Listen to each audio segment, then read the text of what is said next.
Իրանում և նրա շուրջ պատերազմի հետևանքով առաջացած միջազգային խառնաշփոթի մեջ հանկարծ հայկական լրատվադաշտի առաջին հորիզոնականում հայտնվեց ոչ ավել ոչ պակաս Վիտալի Բալասանյանը, Արցախի ռազմական, վերջին տարիներին նաև քաղաքական դեմքերից մեկը, նորից հրապարակ բերեց Հայաստանը միութենական պետության կազմ տանելու անխուսափելիության հարցը, բնականաբար Ռուսաստանի հետ։ Իշխանությունները, ընդդիմությունը, բոլոր քաղաքական ուժերը սկսել են քարոզարշավ անել։ Մի տեսակ, այս մարդիկ ոնց որ մեր երկրից չեն։ Ես չեմ պատկերացնում այդ քաղաքական ուժերը,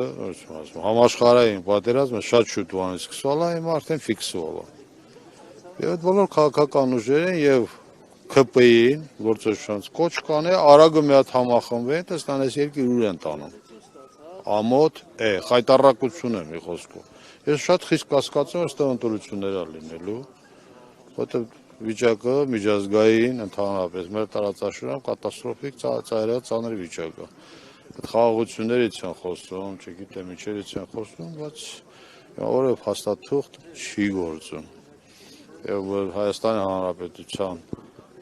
այսպես կոչված իշխանությունը խոսում է ինչ-որ մի հատ ստից թղթի կտորի մասին, թղթի կտորի, մի անգամ էլ եմ առնչել, թրիփի ուղի, չգիտեմ,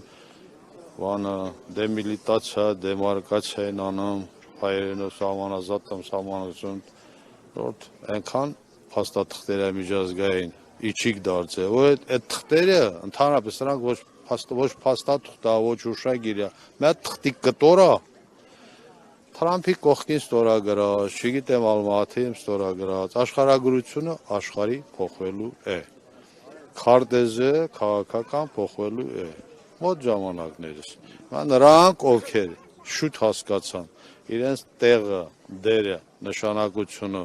իմացան, որ աշխարհակարգում են, շատ շուտ փրկվելու են, ավելի քան ասեմ, պարզ եմ ասում, բոլորին պարզ, Կովկասը դա այս աշխարհակ, դեպի հյուսիս, այ մեր քաղաքականությունը պետք է լինի, հարավ, Պարսկաստանի հետ մեր հարաբերությունները շատ լավ պիտի պահենք, և մենք պետք է լինենք միութենական կազմում,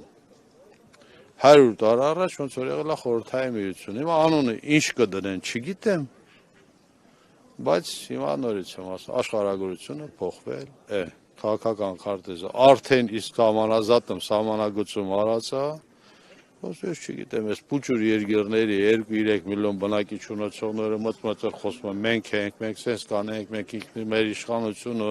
ինքնիշխանությունը, աշխարհին պարտք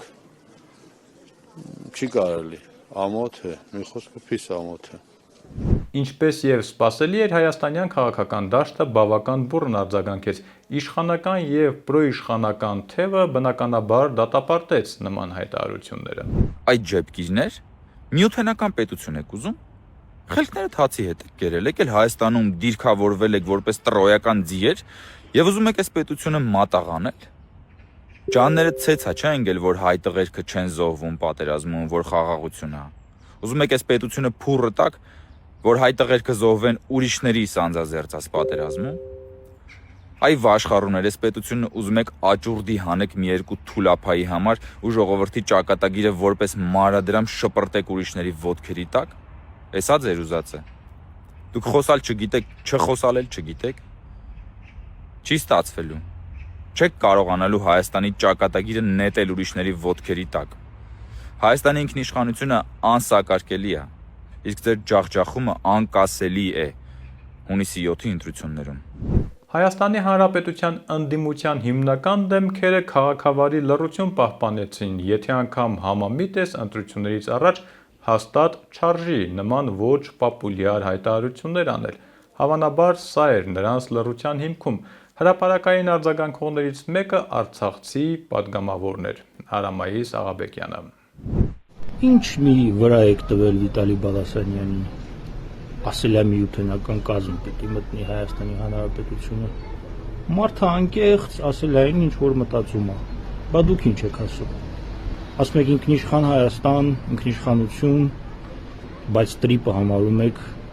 փրկություն, ոնց կարա ուրիշի մուտքը, ուրիշի քաղաքական տնտեսական ազդեցությունը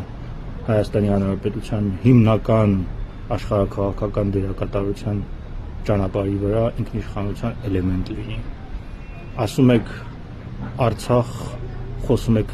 ինչ որ վերադարձի իրավունքի մասին կամ ընդհանրապես ասում եք Լեռնային Ղարաբաղը Ադրբեջանի կազմում է։ Որևէ մեկը կա այդ հիմնական քաղաքական ուժերից, որ վիճարկում է Լեռնային Ղարաբաղի պատկանելիության հարցը իօգուտ Հայաստանի, այն դեպքում, որ այդ տարածքի վրա մեր բոլոր իրավունքները միջազգային իրավունքով երաշխավորված են։ Մարդը անկեղծ ասել է, դա անկեղծությունը պետք է գնահատվի։